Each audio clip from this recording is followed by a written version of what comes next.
The street outside was silent, save for the hum of the cab's engine, as Danielle stepped out, heels clicking softly against the pavement. The air was cool for a Georgia night, and she pulled her coat tighter around her. Her suitcase rolled quietly behind her as she approached the front door of her home, a place she had imagined returning to with warmth and excitement. The business trip to Chicago had been cut short due to an unexpected merger. It was stressful, yes, but it meant she could surprise Marcus and kiss her daughter Lena good morning. That thought alone made her smile. She fished out her keys and unlocked the door quietly, careful not to wake anyone. The living room light was off. Good. Everyone must be asleep. She placed her bag gently by the stairs and moved toward the kitchen, intending to pour herself a glass of water. But then, something caught her eye. A wine glass, half full, lipstick stained, still fresh. Her brows furrowed. Danielle leaned closer. There was another glass next to it, Marcus's favorite bourbon tumbler. That wasn't unusual on its own, but then her eyes drifted to the hallway. The guest bedroom door was wide open. Renee's suitcase was gone. The sheets looked untouched. Her pulse quickened. She paused, listening. The sound came faintly from upstairs. Laughter, low and intimate. A woman's voice. His voice. Danielle's body moved on its own. Her bare feet padded up the stairs slowly, every step heavier than the last. The sound of her heartbeat threatened to drown out everything else. At the top, the hallway glowed faintly with soft amber light spilling from the master bedroom. Her hand trembled as it reached for the doorknob. She pushed it open, and everything inside her stopped. There, in her bed, their bed, Marcus lay shirtless, sheets tangled around his waist. Next to him, curled against his chest, was Renee, her best friend, her sister in everything but blood, her betrayer. The two froze when they saw her. Marcus's mouth opened, but no words came. Renee's eyes widened, her face draining of color. Danielle didn't scream. She didn't cry. She just stared, standing in the doorway like a ghost in her own life. The silence crushed the air between them. Then, in a voice so calm it chilled the room, she said, "I left for 3 days, and you gave her my place." No one answered. Danielle blinked, stepped back, and slowly closed the door. Downstairs she picked up her suitcase, walked out the front door, and into a version of her 2 weeks before the trip. The Wilkins household ran on Danielle's rhythm. She was up before dawn, checking Lena's school bag, reviewing Q3 financials, and brewing coffee in a travel mug as she ushered Marcus out of bed. Her phone buzzed with back-to-back meeting reminders, but she kept her tone light for Lena's sake, cracking jokes at the breakfast table, tying shoelaces, wiping syrup off a cheek. Then it was off to work, managing regional strategy for a growing logistics firm, fielding her boss's temper, and coordinating yet another office restructuring. At home, the atmosphere was fragile. Marcus had been distant lately, unkind in subtle ways. Long sighs when Danielle came home late, shrugs when she asked about his day. He was still unemployed after his contracting job ended in February. Every time Danielle brought up certifications or networking, he bristled. "I'm not trying to be your charity case," he snapped one night. "I'm your husband, not your project." Danielle bit her tongue. She never wanted to make him feel less than, but truth was, she was the one holding everything together. Mortgage, groceries, health insurance, even the Netflix subscription. Marcus cooked more often now, but with a resentment that flavored every bite. He claimed to feel invisible, like a man waiting for his usefulness to return, like Danielle had risen while he remained. Then Renee moved in. It was supposed to be temporary, just until she finalized her divorce. Her ex had cheated with a co-worker, left her in a tangle of debt and shame. Danielle didn't hesitate. "Your family," she had said, wrapping her arms around her sobbing friend. "Stay here as long as you need." Renee smiled with red eyes and whispered, "I don't know what I'd do without you." In the beginning, it worked. Renee helped with laundry, took Lena to school on chaotic mornings, even cooked on nights Danielle had Zoom meetings. She was warm, funny, present, too present. Danielle began to notice. Renee laughed harder at Marcus's jokes, sat a little too close during movie nights, talked to him in low tones that hushed when Danielle entered the room, but she brushed it off. Renee was fragile, Marcus was family, and they were both just helping each other stay afloat. Lena, their 9-year-old, had a front-row seat to it all. She adored her dad, especially when he had time to braid her hair or build forts out of couch cushions. But lately, She clung to Danielle before bed, whispering, "Mommy, are you and Daddy mad at each other?" Danielle would kiss her forehead and say no, but children always feel tension before words ever admit it. There were moments of calm, family dinners, dance parties in the living room, bedtime stories read in funny voices, but underneath it all, something was shifting. Danielle started noticing Marcus's absences, late-night walks that lasted too long, locks on his phone. He chalked it up to needing space.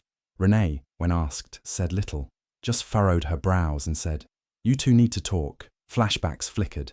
Danielle and Marcus years ago, tangled in bed on a rainy Saturday, dreaming about the future. Marcus sketching houses on napkins, Danielle planning their vacations. Then, months after Danielle's first promotion, Marcus staring at his reflection saying, "You don't need me anymore. You just need my sperm and my signature." She laughed at the time. It wasn't funny now. Renee had always watched Danielle with admiration, or so she thought. But sometimes Danielle remembered glances that lingered too long on Marcus. Jokes that hinted at envy, not flattery. Like the night Danielle announced her latest raise and Renee said, "Wow, some of us can't even get a man to pay child support, and you've got both money and love." Danielle thought it was a compliment. Now, she wasn't so sure. Back then, everything still seemed recoverable. Danielle booked the business trip without much worry. It would only be 5 days. Renee would help with Lena. Marcus could manage the house. Maybe a little space would cool the tension. She had no idea that while she packed her briefcase and kissed Lena goodbye, her husband and her best friend were already rewriting the script of her life, rehearsing betrayals under her roof, stealing moments meant for her. No idea that her home, her sanctuary, would become the stage for the cruelest kind of betrayal, and that her daughter, the only innocent in the equation, would sense the storm long before it made landfall. Danielle didn't yell, didn't throw anything, didn't demand answers or cry. She just stood there, in that doorway, for a full 10 seconds, watching the panic flood Marcus's face, the fake guilt bloom across Renee's. Then she turned around, walked out of the room, and closed the door behind her. Lena was asleep down the hall, clutching the plush owl Danielle brought from her trip. Danielle sat on the edge of the bed, heart racing but hands steady. She texted her assistant and booked a hotel room 30 minutes away, packed Lena's essentials in silence, left a note on the kitchen counter with one line, "Don't wake her." By the time Marcus emerged from the bedroom, pulling on a shirt and stammering apologies, Danielle was buckling Lena into the car. She didn't say a word. He followed them to the driveway, barefoot, begging, pleading, but Danielle didn't even look at him. That night, she checked into a hotel suite and stared at the ceiling until sunrise. She didn't cry. She sent a single message at 7:12 a.m. "I'll send for my things." Marcus responded 3 minutes later. "Danny, it's not what it looked like. We were just talking. Please talk to me." 2 hours later, another message. "It was a mistake. One night. She was emotional. I was emotional. You've been distant. I felt invisible." And then from Renee, "D, please. I was at my lowest. You know I would never mean to hurt you." Marcus was just there. "It just happened. I swear, it wasn't a plan. Don't throw away years of friendship." Danielle didn't reply. At work, she functioned on muscle memory, presenting quarterly forecasts, approving vendor invoices, nodding in meetings, but her eyes were empty, her voice flat. By day 3, Regina, her closest colleague, invited her for coffee. "You're scaring me," Regina said softly. "You're here, but you're not here." Danielle hesitated, then told her everything. Regina didn't interrupt, just listened, her eyes growing harder with every word. At the end, she reached across the table and squeezed Danielle's hand. "Don't go back," she said. "Whatever you do, don't let them turn this around on you." Later that night, Danielle opened their shared online banking account, not looking for anything, just trying to distract herself. What she saw twisted her gut. A $2,800 withdrawal from the joint savings 3 weeks ago, then another for $1,400. A few days later, a $900 charge from an interior design boutique downtown. Her credit card was maxed. She never let that happen, and several Amazon purchases she didn't recognize. Her eyes narrowed. One of the packages had been delivered the day she left for the trip, with Renee's name on the receipt. Danielle opened more records, more charges, spa treatments, restaurant bills, 2 car rental receipts, Renee's name again, but using her card, their money.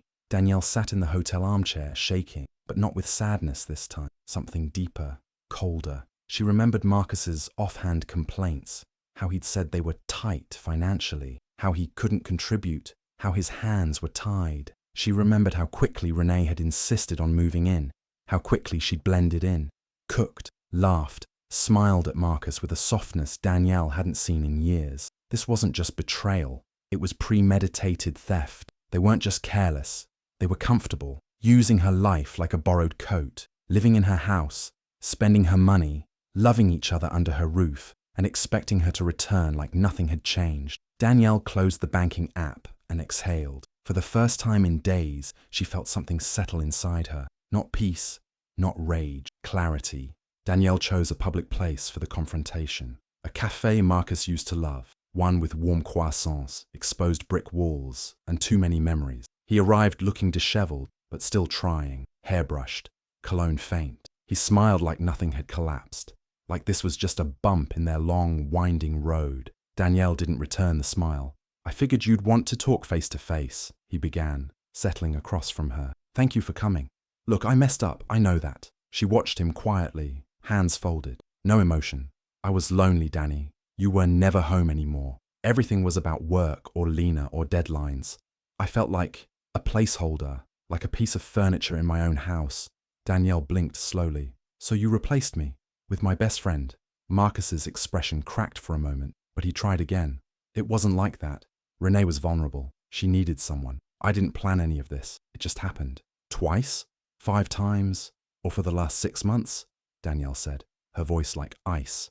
He hesitated. "I know everything now, Marcus," she continued. "The receipts, the texts, the emails, the Airbnb you rented when Lena was with me that weekend at Mom's. Renee sent voice notes calling my bedroom hers. You didn't make a mistake. You made a choice. Over and over again." Marcus looked down, suddenly quiet. "I've filed charges," Danielle added. "The $25,000 joint loan you applied for with my digital signature. Identity theft. I reported it last night." His eyes shot up, wide with disbelief. "You're pressing charges." "I'm pressing reset," she said flatly. "You stole from me, Marcus. Both of you did." He leaned forward, his charm fading into anger. "You really want to ruin my life because of this?" "No," Danielle said, standing. "You ruined your own life. I'm just done cleaning up after you." As she walked away, he stayed seated, silent, stunned. The next morning, Renee's texts began. "D, please don't press charges. I didn't know he forged anything. He told me you'd moved on, that you were never coming back. I never meant to hurt you. You were like a sister." Danielle ignored them all. Instead, she gathered more. Archived chats, voice notes, emails. The affair hadn't been some recent desperate act. It had been strategic, quiet, calculated. Renee had been planning her replacement, calling Lena "our baby" in a message, researching schools near a condo Marcus claimed they'd buy. She'd even joked in one message, "Maybe this house will actually feel like a home once she's out of it." Danielle stared at that one the longest. Meanwhile, Lena began acting out, crying during bedtime, fighting over breakfast. Her teacher called twice, once about a meltdown over scissors, once for refusing to talk in class. Danielle knew it was time. She sat Lena down one evening, brushing her daughter's braids gently, and said, "Mommy and Daddy aren't going to live in the same house anymore." Lena's eyes welled up immediately. "Because I was bad." "No, baby," Danielle whispered, "because grown-ups sometimes make bad choices, and Mommy needs to protect us. It's not your fault."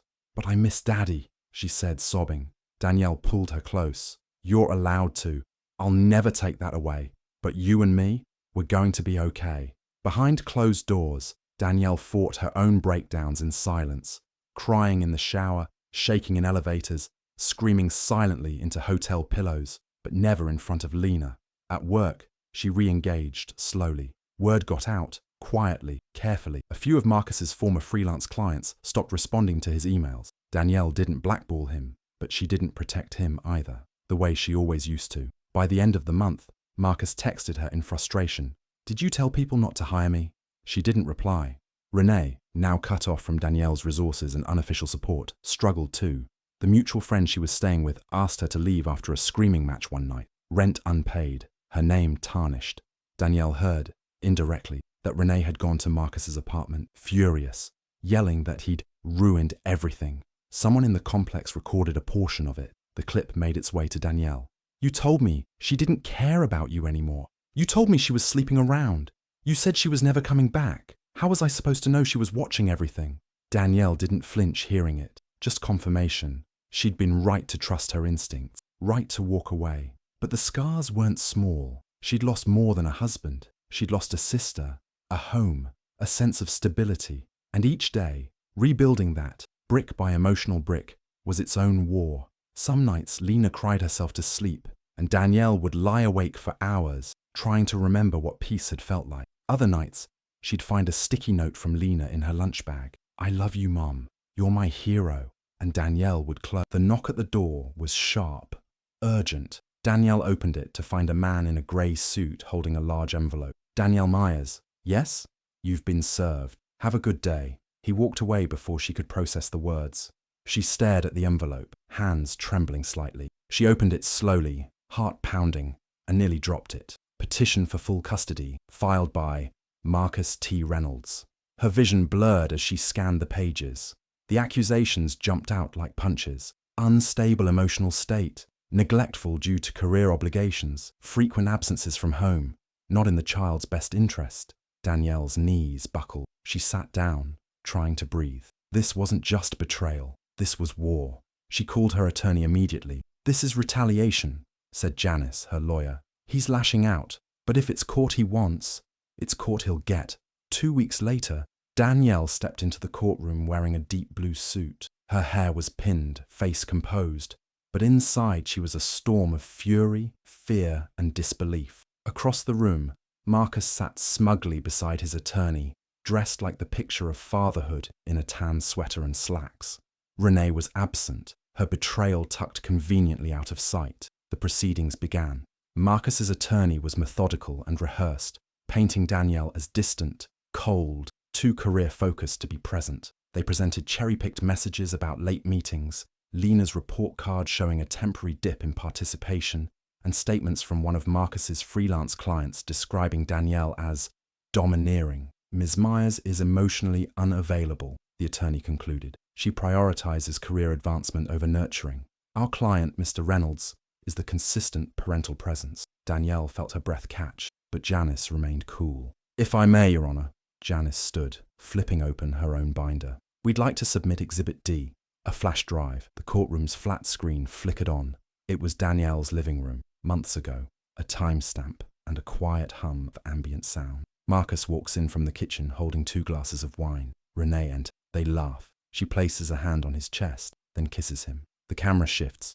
Lena appears in the background, halfway down the stairs, frozen, watching, silent. The clip ends. Gasps ripple across the courtroom. Janice continues, calm but cutting. This footage comes from a security system Ms. Myers installed months ago after a neighborhood break-in. Its presence was disclosed to Mr. Reynolds via text, which we've also entered into evidence. The judge leans forward, expression tightening. "Furthermore," Janice says, "we'd like to call Dr. Hellman, the licensed child psychologist assigned to interview Lena Reynolds last week." The psychologist enters gently, carrying a folder and calm authority. "Lena confirmed to me," Dr. Hellman said, "that her father told her, 'Mommy is never coming back,' and that Renee would be your new mommy now." The courtroom falls into stunned silence. Danielle doesn't look at Marcus. She doesn't need to. She knows the weight of that moment is crashing down on him like a wave. The judge sighs, then speaks slowly, measuring each word.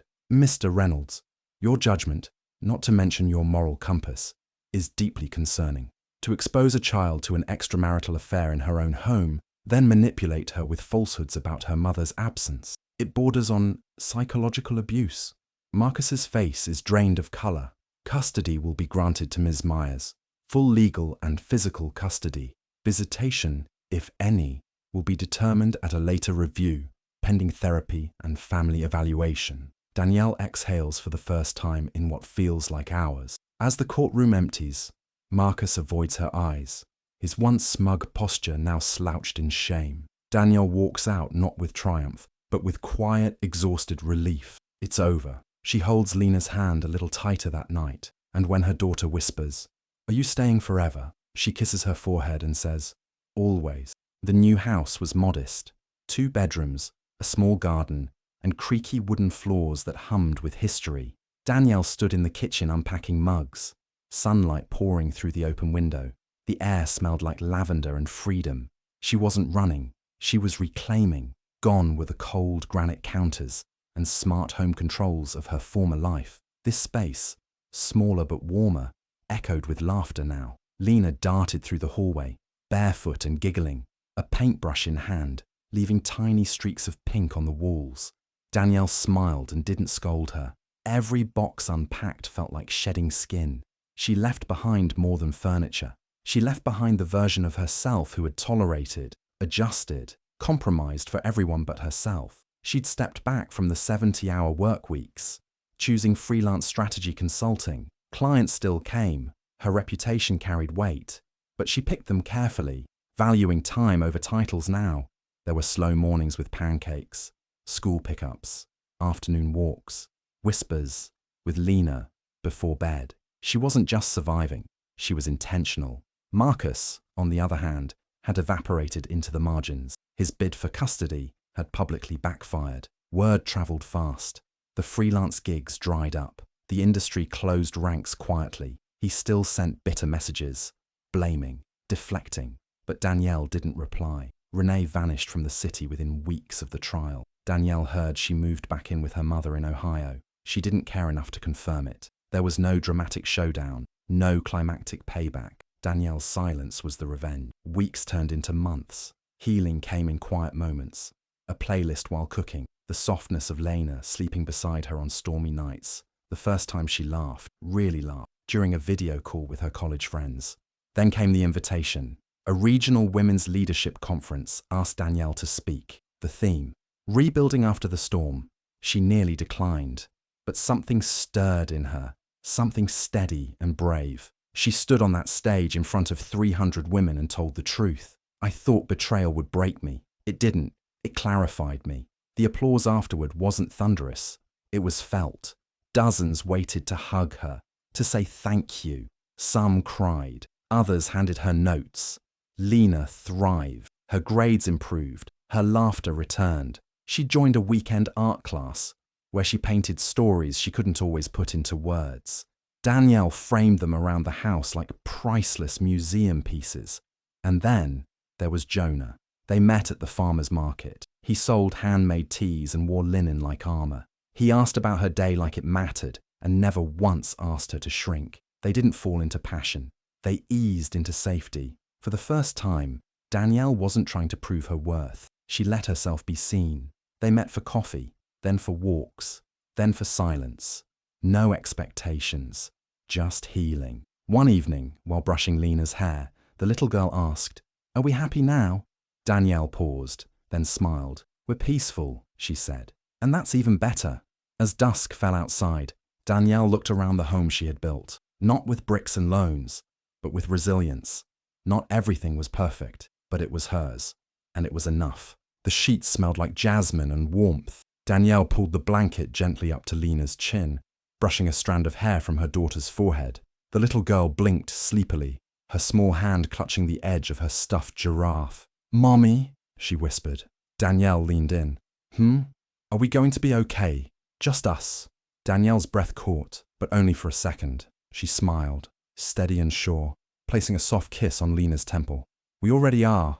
Lena's eyes fluttered shut, peaceful now. Danielle lingered for a moment, watching her breathe, a quiet rhythm that grounded her in ways she never expected. Then she turned off the bedside lamp and stepped into the hallway. The house creaked as she moved. Old bones, adjusting to new life. She didn't mind. Every sound was hers now. She stepped out onto the porch, wrapped in a shawl, mug of herbal tea warming her palms. The night stretched out in stillness. Crickets sang low. A breeze kissed her cheek, and for the first time in what felt like years, she inhaled without the weight of expectation. Her phone buzzed. A new message from Marcus. She didn't open it, didn't even flinch. She swiped left and hit delete, her thumb firm and final. The screen went dark again, like a curtain closing. Danielle leaned against the porch railing, gazing at the stars. Above her, the sky was endless and quiet and hers. She breathed in, slow and deep, not broken, not angry, not even waiting anymore, just whole, just here, and finally free.